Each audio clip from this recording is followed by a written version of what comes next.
Hello everyone, welcome to my channel explain maths. आज की इस वीडियो में मैं जो केवीएस एनवीएस टीयर 2 का एग्जाम होने वाला है इसी महीने में, उसके लिए मैंने एक वीडियो बनाया है जिसमें रियल नंबर्स के सारे कॉन्सेप्ट को मैंने डिटेल में डिस्कस किया है। साथ ही साथ Kaprekar constant, super cells, Collatz conjecture, ये सारा कॉन्सेप्ट मैंने इस वीडियो में कवर किया है।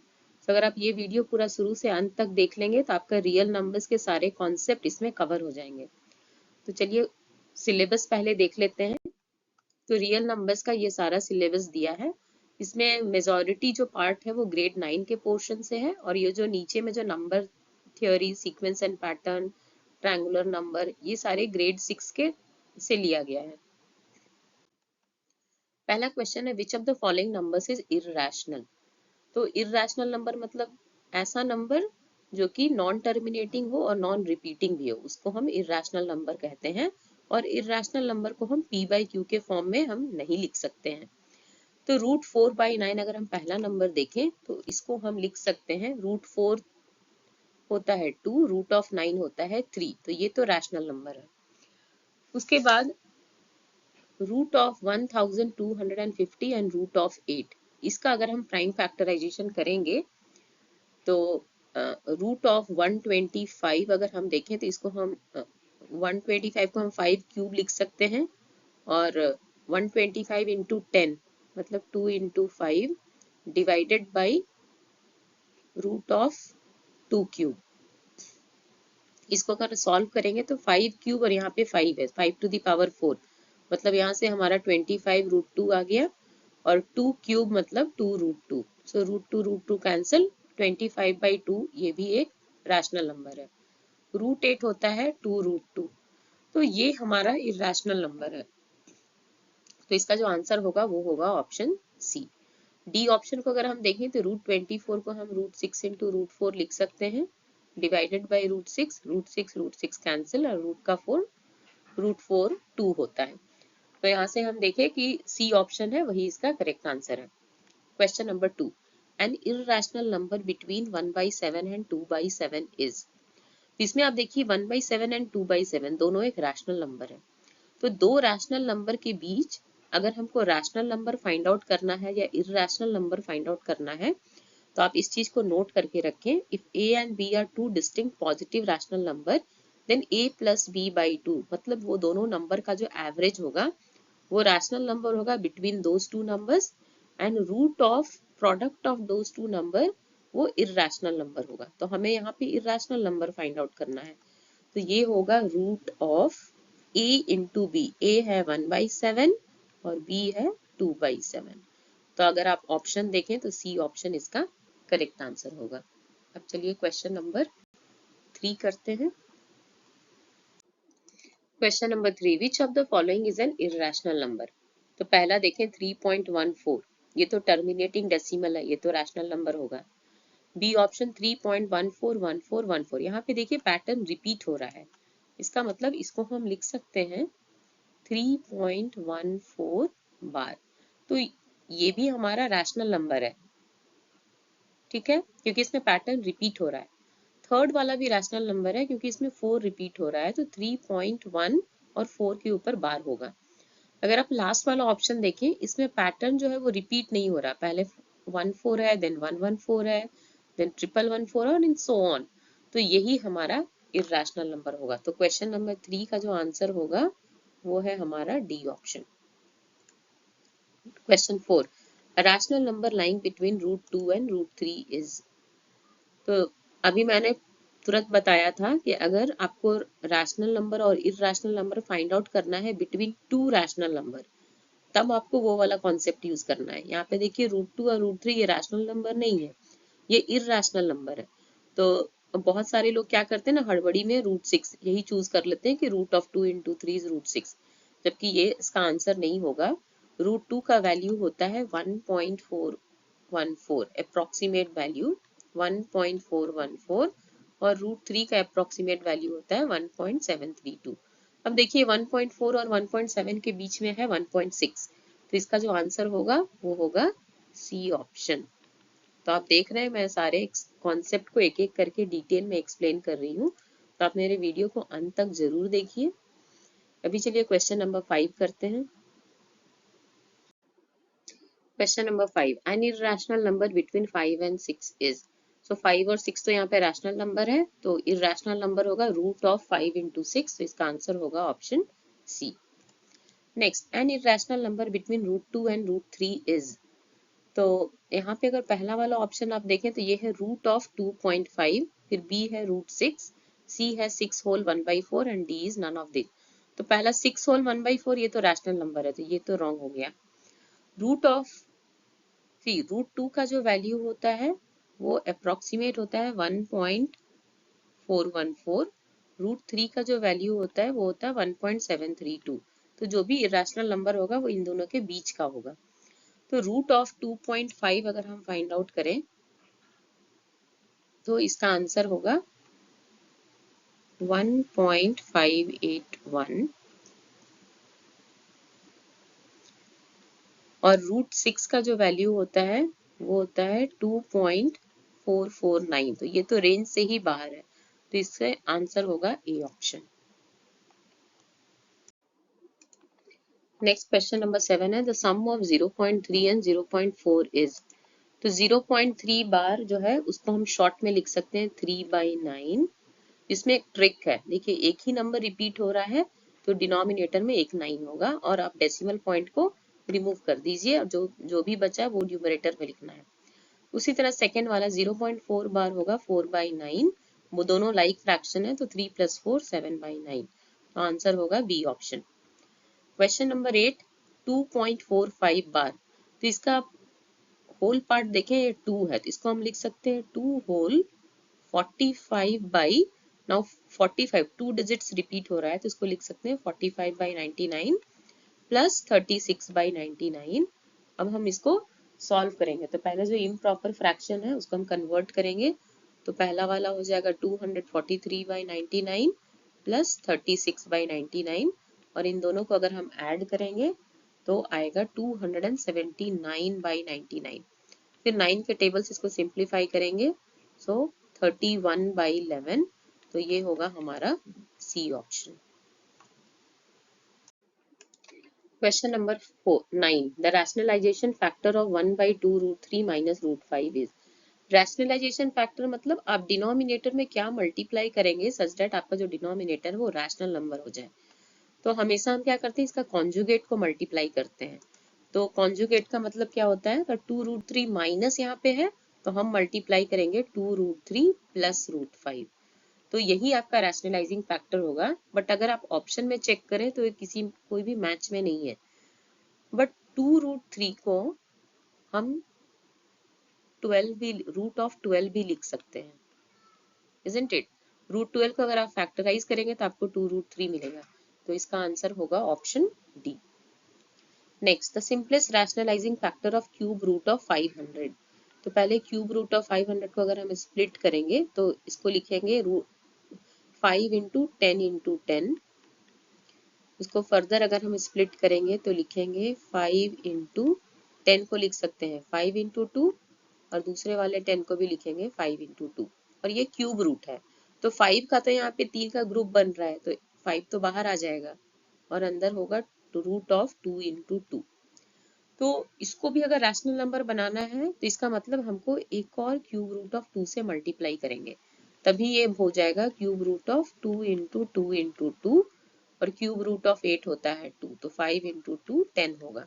तो हमारा जो रैशनलाइजिंग फैक्टर होगा, the simplest rationalising factor cube root of 2 होगा, इसका मतलब option D. Question number 11, if x equal to 2 plus root 3 then x plus 1/x equals. So सबसे पहले हम 1/x फाइंड आउट करते हैं। तो 1/x होगा 1/2 प्लस रूट 3।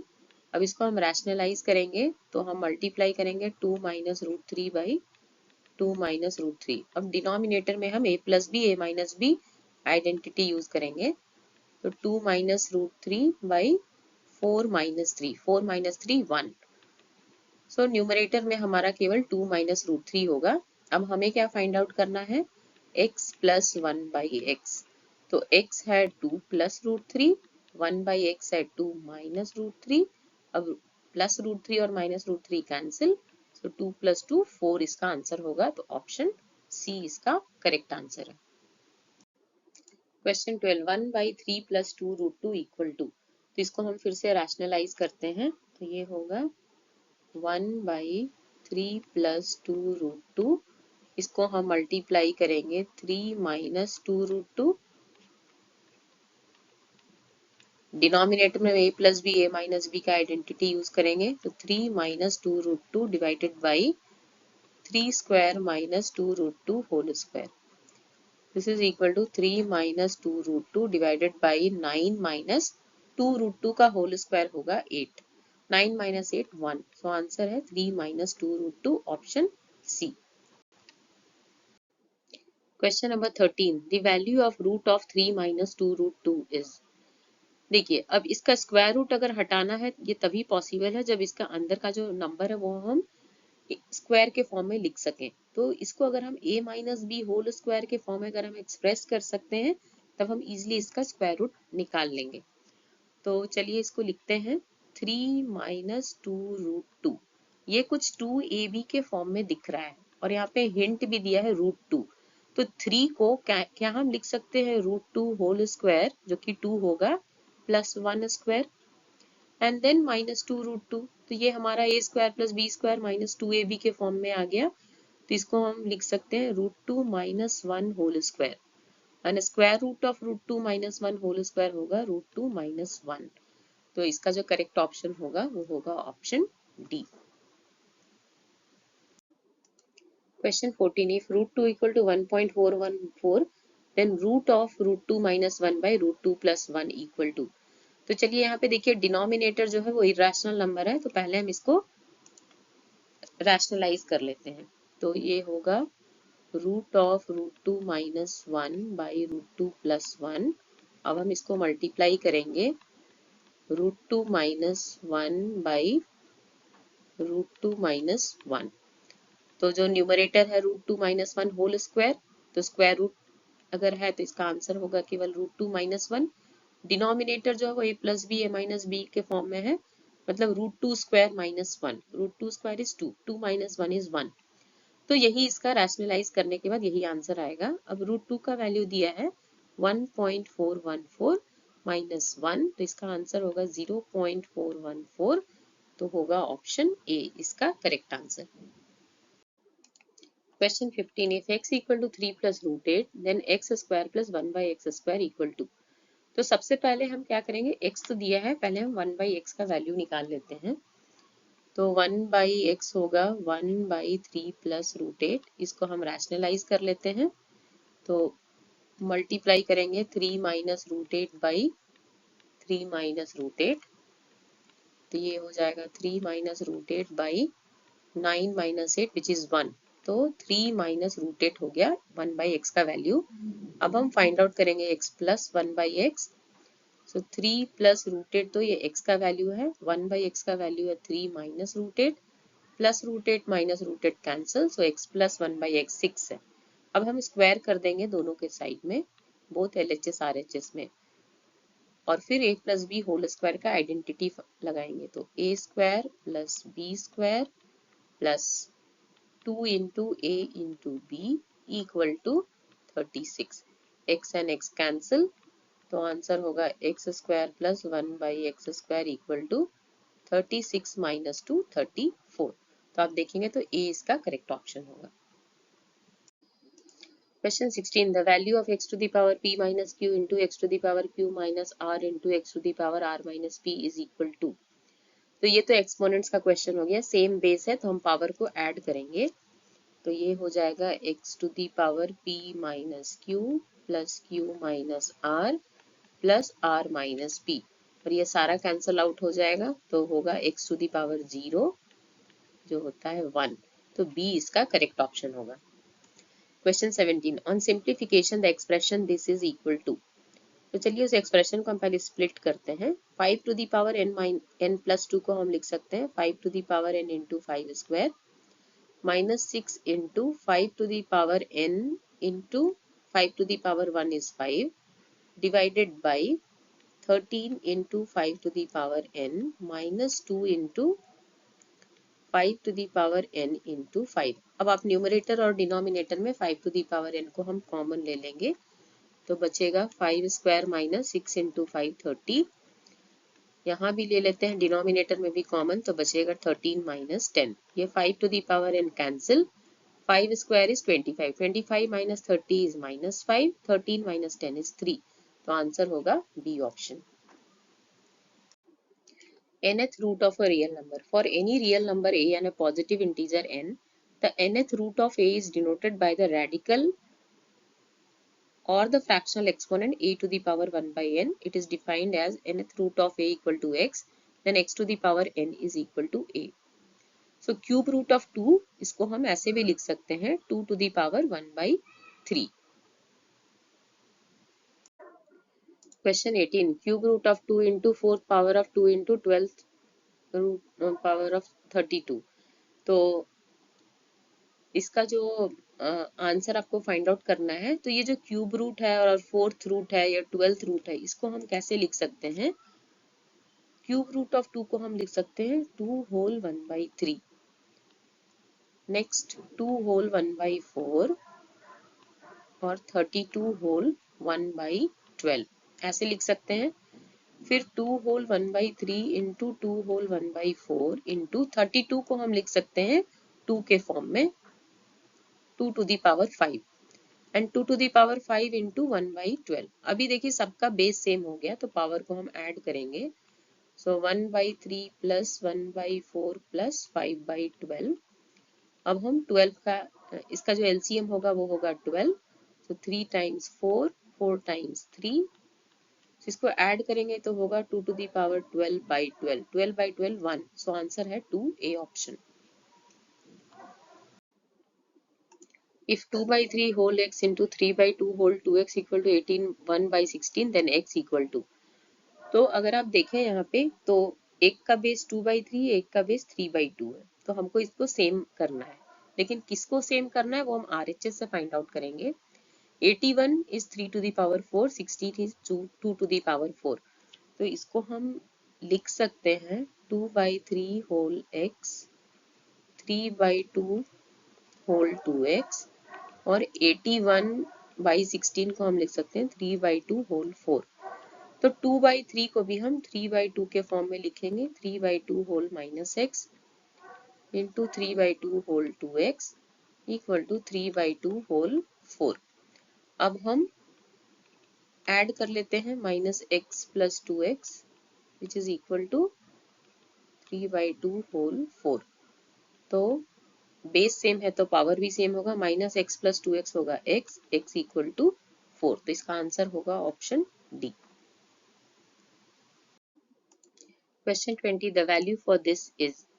अभी यहाँ पे देखिए जो आउटसाइड का जो पावर है 1 by 4, तो हम ये सारे को हम फोर्थ पावर पे एक्सप्रेस करते हैं तो इजीली हम इसको सॉल्व कर सकते हैं। तो 256 को हम लिख सकते हैं 4 to the power 4, x to the power 16 को लिख सकते हैं x to the power 4 whole 4 divided by 81 is 3 to the power 4 into y to the power 4 and whole minus 1 by 4।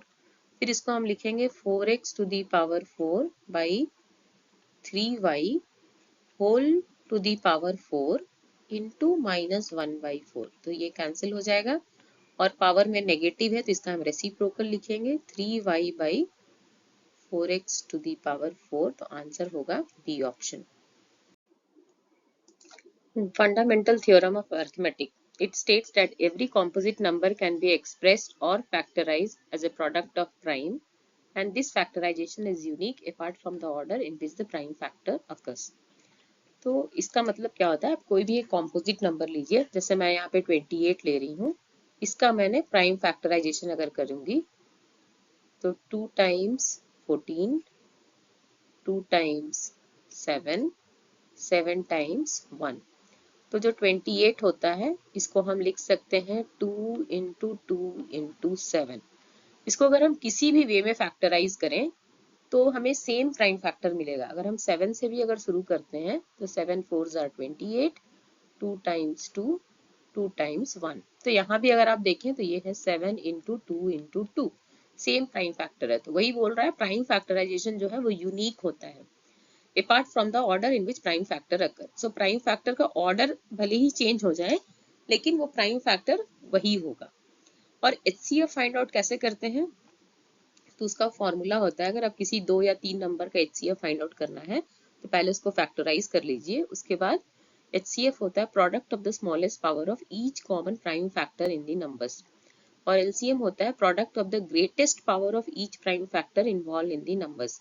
तो ये हम एक एग्जांपल लेके इसको देख लेंगे क्या होता है। और एक रिलेशनशिप है HCF into LCM equal to product of two numbers, और HCF जो होता है वो LCM को कम्प्लीटली डिवाइड करता है। तो ये कुछ कॉन्सेप्ट आपको मालूम होना चाहिए। अब चलिए एक क्वेश्चन कर लेते हैं HCF और LCM पे। Find the HCF and LCM of 6, 72 and 120 using the prime factorisation method. तो जो 6 है इसको हम लिख सकते हैं 2 इंटू 3, 72 को हम लिख सकते हैं 2 cube into 3 square, 2 cube is 8, 3 square is 9, so 8 into 9 72।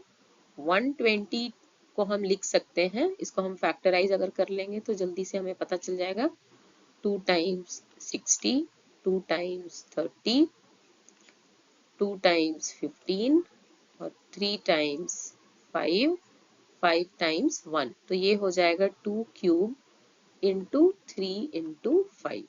अब HCF क्या होगा इन तीनों नंबर का? Product of the smallest power of common prime factor. तो पहले फाइंड आउट करें क्या कॉमन प्राइम फैक्टर है, 2 और 3 है। स्मॉलेस्ट पावर तीनों में 2 का 1 है और तीनों में स्मॉलेस्ट पावर 3 का भी 1 है, तो HCF हो गया 6। LCM होता है जितने भी प्राइम फैक्टर हैं आप सबको लिख लीजिए प्रोडक्ट में, सिर्फ 2 इंटू 3 इंटू 5। अब सबका हाईएस्ट पावर लेना है, तो 2 का हाईएस्ट पावर 3 है, 3 का हाईएस्ट पावर 2 है और 5 का 1 है। सो 8 इंटू 9 इंटू 5, सो 8 इंटू 5 40, 40 इंटू 9 360। तो ये इसका LCM हो गया। Question 21. If A equal to this and B equal to this, then HCF of A comma B is. So HCF क्या होता है? कॉमन प्राइम फैक्टर का लोएस्ट पावर। सो HCF कॉमन प्राइम फैक्टर है 2 इंटू 3 इंटू 5 और lowest power 2 का है square, 3 का भी स्क्वायर और 5 का 1। सो ये हो गया 4 इंटू 9 इंटू 5। सो 5 4 ज़ा 20, 20 इंटू 9 180। सो आंसर होगा B option. Next, the decimal expansion of the rational number 37 by 2 square into 5 will terminate after how many places? तो ऐसे वाले क्वेश्चन में बस क्या करना है, जो डिनोमिनेटर है इसमें सी हमें डेसिमल नंबर कब मिलेगा, जब डिनोमिनेटर अगर 10 हो, 100 हो, 1000 हो, इजिली हम पता कर सकते हैं कि उसका डेसिमल प्लेस में कितना नंबर होगा। ठीक है, तो यहाँ पे तो 2 स्क्वायर इंटू 5 है, तो आपको बस देखना है 2 और 5 का जो हाईएस्ट पावर होगा वही इसका आंसर होगा। सो 2 का हाईएस्ट पावर 2 है यहाँ पे, तो इसका आंसर होगा 2 डेसिमल प्लेस। ठीक है, इसका 5 का भी पावर हम 2 कर सकते हैं, आप न्यूमरेटर डिनोमिनेटर को 5 से मल्टीप्लाई करना होगा, तो इसीलिए 2 और 5 में जो भी हाईएस्ट पावर होगा वही इसका आंसर होगा। तो आंसर होगा 2 decimal places. Next question, HCF of two number is 27 and their LCM is 162. If one of the numbers is 54, what is the other number? तो इसमें हम HCF और LCM का रिलेशन यूज करेंगे। HCF into LCM equal to product of two numbers. मान लेते हैं two number A और B है, तो HCF यहाँ पे दिया है 27, LCM दिया है 162, एक नंबर 54 दिया है और आपको दूसरा नंबर निकालना है।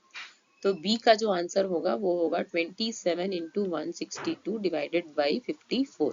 सो 27 टाइम्स 2 और 162 डिवाइडेड बाई 2 इज 81। तो आंसर होगा डी ऑप्शन। तो आप देख रहे होंगे कि मैं यहाँ पे डिफरेंट डिफरेंट वेराइटीज के क्वेश्चंस को यहाँ पे डाल रही हूँ और इसमें से बहुत सारे क्वेश्चन पिछले एग्जाम में आए हुए हैं। तो आप मेरे वीडियो को अंत तक जरूर देखिए और अपने फ्रेंड्स के साथ शेयर भी करें।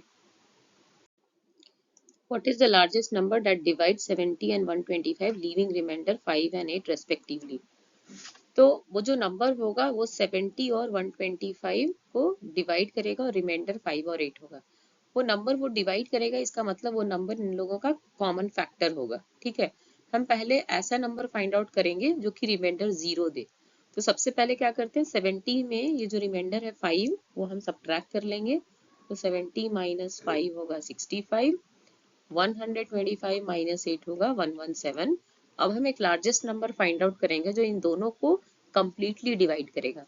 तो वो नंबर इन दोनों को डिवाइड करेगा, इसका मतलब वो नंबर इसका कॉमन फैक्टर होगा इन दोनों के नंबर का, और वो नंबर लार्जेस्ट नंबर होना चाहिए, मतलब वो HCF होगा। तो हम 65 और 117 का HCF निकाल लेते हैं। तो 65 का होगा 5 टाइम्स 13, 13 टाइम्स 1, 117 का होगा 3 3 जा 9, 3 9 जा 27, 3 टाइम्स 13, 13 टाइम्स 1। तो यहाँ से आप देखेंगे HCF होगा वो 13 होगा। और अगर आप 13 से अगर आप 70 को डिवाइड करेंगे तो 13 टाइम्स 5 इज 65 और रिमाइंडर होगा 5। और 13 से अगर आप 125 को डिवाइड करेंगे तो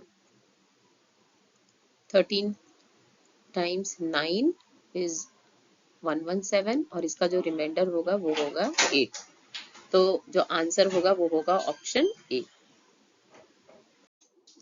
question 25, which of the following is an irrational number. तो 22/7 तो रैशनल नंबर है, ये भी रैशनल नंबर है क्योंकि ये टर्मिनेटिंग डेसिमल है, ये भी रैशनल नंबर है क्योंकि टर्मिनेटिंग एंड रिपीटिंग है, ये है नॉन टर्मिनेटिंग नॉन रिपीटिंग। तो आंसर होगा इसका ऑप्शन डी। तो ट्रायंगुलर नंबर ऐसे नंबर को बोलते हैं sequence of number that can be represented in the form of equilateral triangle. So यहाँ पे आप देखेंगे पहला ट्रायंगल जिसमें एक ही है सर्कल, दूसरा जिसमें 3 है और ये सब एक ट्रायंगल फॉर्म कर रहा है, फिर 6 है, फिर 10 है, फिर 15 है। और इसका पैटर्न आप देखिए 1 1 + 2 3, 1 + 2 + 3 6, ऐसे एक पैटर्न फॉलो कर रहा है। तो इसका अगर अभी अब नेक्स्ट आपको फाइंड आउट करना है तो इसमें होगा 1 + 2 + 3 + 4 + 5 + 6, मतलब कि 21। ठीक है, तो ये है हमारा ट्रायंगुलर नंबर्स। नेक्स्ट है square numbers and cube number. Square number a number that can be represented in the form of a square. जैसे देखिए 1 स्क्वायर तो 1 स्क्वायर, 2 स्क्वायर तो 4 स्क्वायर, और ये कंप्लीट एक स्क्वायर फॉर्म कर रहा है। 3 square, 4 square, 5 square and so on, they all are square number. उसी तरह cube number a number that can be represented in the form of a cube, like 1 cube, 2 cube, 3 cube, ये सारे हैं cube number.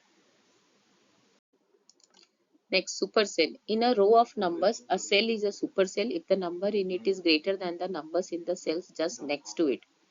Identify the supercell. इसका मतलब आपको ऐसा number find out करना है जो अपने दोनों नेबरिंग नंबर से बड़े होने चाहिए। तो 116 तो इसको पहला तो आप छोड़ दीजिए, दूसरा लीजिए 325, ये बड़ा है 116 से बट छोटा है 408 से, तो ये सुपरसेल नहीं है। फिर 408 लेते हैं तो ये बड़ा है 325 से बट छोटा है 649 से, तो ये भी सुपर सेल नहीं है।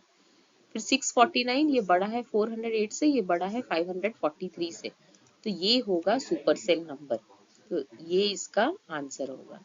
ठीक है, तो ऐसे आपको सुपर सेल आइडेंटिफाई करना है। अब सुपर सेल ग्रिड में भी होता है। तो सुपर सेल इन ग्रिड का मतलब कि आपको इसके चारों तरफ के नंबर्स को देखना है, दोनों लेफ्ट राइट भी और नीचे और ऊपर भी। अब देखिए पहला 9854, ये सुपर सेल है क्योंकि ये इसका नेक्स्ट नंबर और डाउन का नंबर दोनों से ये बड़ा है, तो ये एक सुपर सेल हो गया। ठीक है, फिर दूसरा वाला सुपर सेल नहीं है, तीसरा भी सुपर सेल नहीं है, चौथा वाला सुपर सेल होगा क्योंकि ये 1804 से भी बड़ा है, 1972 से भी बड़ा है, तो ये सुपर सेल है।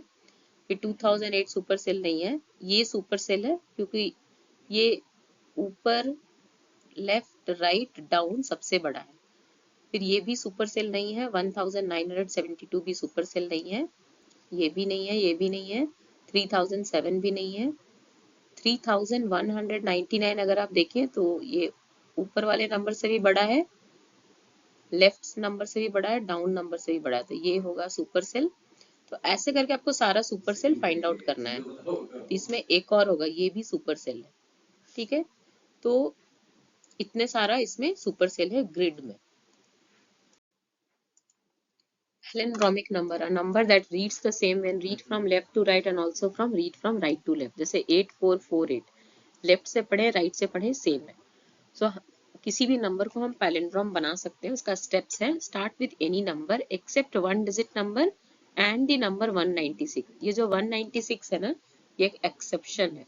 इस नंबर से आप शुरू करके पैलिंड्रोमिक नंबर नहीं बना सकते, ये एक्सेप्शन है. फिर क्या करना है, दूसरा step, reverse the number and right below the first number. In case you didn't get a palindrome in step 2, then repeat the method of reversing and adding until you arrive at a palindrome number. तो चलिए मैं एक example लेती हूँ 251. अब second step में इसको reverse करके लिखूंगी 152, ऐड करेंगे 403 आ रहा है. ठीक है, ये तो पैलिंड्रोमिक नहीं है. अब फिर से इसको रिवर्स करेंगे, 403 का रिवर्स होगा 304. फिर से ऐड करेंगे 707. अब देखिए 707 एक पैलिंड्रोमिक नंबर है. उसी तरह डेट और टाइम भी पैलिंड्रोमिक होता है. जैसे 2102 2012. अब इसको उल्टा अगर पढ़ें तो ये भी होगा 21/2 2021. उसी तरह टाइम भी पैलिंड्रोमिक होता है. Next is Capreकर constant. It is named after Indian mathematician D.R. Capreकर, who discovered this special property of four-digit number always leading to a constant number 6174. तो ये जो नंबर है इसको बोलते हैं केप्रेकर कांस्टेंट. आप इसको याद करके रखिएगा. स्टेप क्या है, choose a number, take any four digit number, do not choose a number in which all the digits are same. Suppose I have taken a number 4527. Then you have to find the greatest number. For that, arrange the digit in descending order to form the greatest possible number. So greatest number is 7542. Next step, find the smallest number. So for that you have to arrange in ascending order. So ये हो गया 2457. Now there is a note. In case you have the digit 0 in your number, then the smallest number should start with digit 0. तो आपको ये step के बाद क्या करना है, subtract the smaller number from the greatest number. तो आपको जो नंबर मिलेगा उसको आप फिर से सारे जो पूरा पहला 3 स्टेप था उसी को रिपीट करते जाना है. और एक ऐसा टाइम आएगा जबकि आप जब सब्ट्रैक्ट करेंगे आपको 6174 आएगा. अब इससे आप फिर से ग्रेटेस्ट और स्मॉलेस्ट नंबर निकाल के सब्ट्रैक्ट करेंगे तो वो हमेशा आपको यही नंबर देगा. Once you reach this, the process enters a loop and will always be equal to 6174. Next is Collatz conjecture. Let us form a sequence of number. Follow the steps given below with any number of your choice. So write the number in your notebook. If the number is even, divide it by 2 to get the next number of the sequence. Or if the number is odd, multiply by 3, then add 1 to get the next number of the sequence. Now take the new number obtained in the sequence and repeat the process. Irrespective of which number you start with, it is believed that you will always end up with 1 in the sequence. This is a mathematical mystery which was discovered by a German mathematician Lothar Collatz and is known as Collatz conjecture. Till date, it is just a conjecture. That is, no mathematician has been able to prove that it is true for every number, or in other words, to find a number for which the conjecture does not hold true. Next is Brahmagupta's method of adding fractions. तो इसमें क्या करते हैं, find the equivalent fraction so that the fractional unit is common for all the fraction. This can be done by finding a common multiple of the denominator and then add these equivalent fraction with the same fractional unit. This can be done by adding the numerator and keeping the same denominator and then express the result in lowest form. तो मैंने यहाँ पे example दिया है, to find the sum of 2/3 and 1/5. यहाँ पे ये denominator दोनों का सेम नहीं है तो एलसीएम लेंगे और फिर दोनों का डिनोमिनेटर को सेम करेंगे. तो 2/3 होगा 10/15, 1/5 होगा 3/15. फिर दोनों को ऐड करेंगे 10/15 प्लस 3/15, ये होगा 13/15. तो जनरली हम यही मेथड फॉलो करते हैं, बस उसमें उसका नाम दे दिया गया है. This is a Brahmagupta's method for adding fraction. तो आज की वीडियो के लिए इतना ही. मैंने इसमें बहुत सारे कॉन्सेप्ट को कवर किया है. अगर आपको मेरा वीडियो पसंद आ रहा है तो उसको आप लाइक, शेयर और सब्सक्राइब जरूर करें. Thank you.